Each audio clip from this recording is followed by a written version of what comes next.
Сонымен мұғалімдер, біз тағы да создать видео деп басамыз да, өзімізге керекті қаламмен жазатын креативті баяндамалар, педсоветтер мысалы. Әдістемелік бірлестік отырыстарында, шығармашылық топтарда, өзіңіздің немесе балаңыздың ғылыми жұмысын жасаған кезде пайдаланатын презентацияны көрсеткім келіп тұр. Бұл презентация болғанда да Doodle видео деп есептелінеді. Doodle деген қолмен салатын. Енді біріншісін таңдап аламыз. Создать дегенде басамыздағы, тағы да бұл жерде женский персонаж дегендерді алайық. Мұғалім ретінде тұрған осындай персонаждарды алайық. Екеу таңдап алдым міне. Так, жиналыс боларда не ойлап жүрген, мысалы осындай бір персонаждарды таңдап аламын да. Мына жерге картинканың суреті тұр, міне көріп тұрсыздар. Сол мына жерге PNG форматтағы картинкаларыңызды өздеріңіз неден алып келесіздер. Неден картинки изображениеден алып келесіздер. Изображениемізді ашамыз, немесе документ қай жерде сіздерде сақталынып тұр. Так, фото. Мысалы мен өзім фотомды қойсам болады.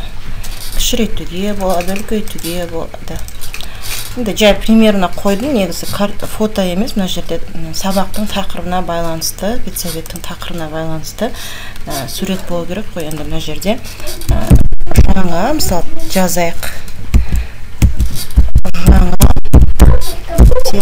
технология сабақта неге жазылмай тұр?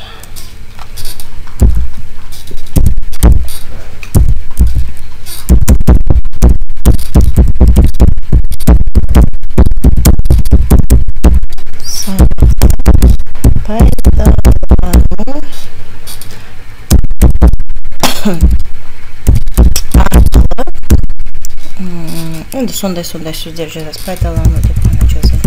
Сөйтіп жазып, келесісін жазып, одан кейін тағы да сюжеттік суреттер қоюға болады. Групповой, мысалы, мұғалімдердің педсоветі болып жатқандықтан осыны қоюға болады. Одан кейін тағы да сондай тақырыптық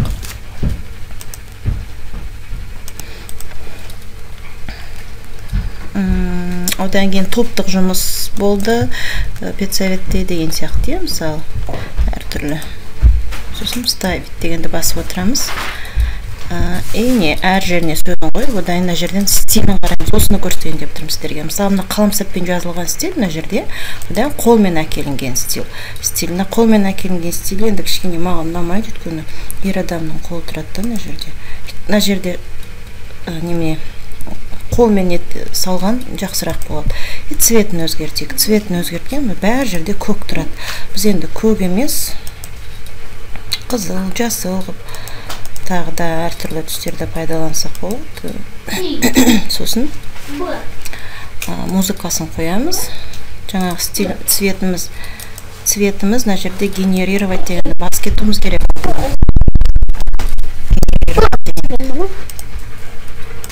Енді қарасаңыздар, мына жерде барлық түстері осындай жасыл цветке ауысты. Көрдіңіздер ме? Тағы да қазақ әріптері жоқ. Негізі қазақ әріптерінің орнына жаңағы Camtasia деген бағдарламаға барып жөндеуге болады, немесе нүкте қойып кету керек. Сюжеттерді ғана таңдап, ешқандай жазу жазбай. Сосын музыкасын таңдап аламыз нарадан. Музыкасын ұнайды, өйткені өзіне сай музыка қойылады бағдарлама. Сосын мына жерде эксперт дегенді басып сақтаймыз.